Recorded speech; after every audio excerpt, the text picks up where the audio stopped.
de Con Estudios. Sí. Somos gente muy... Sí. No os preocupéis, estáis en buenas manos. Que no cunda el pánico. Tenemos todo el teatro asegurado. Todo. Sí.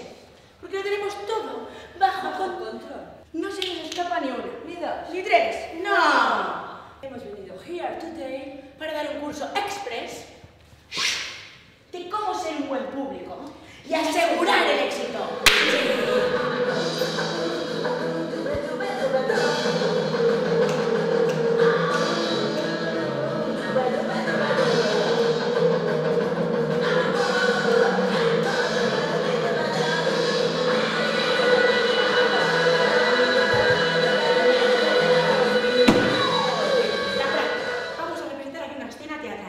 Que quieran, me las sé todas.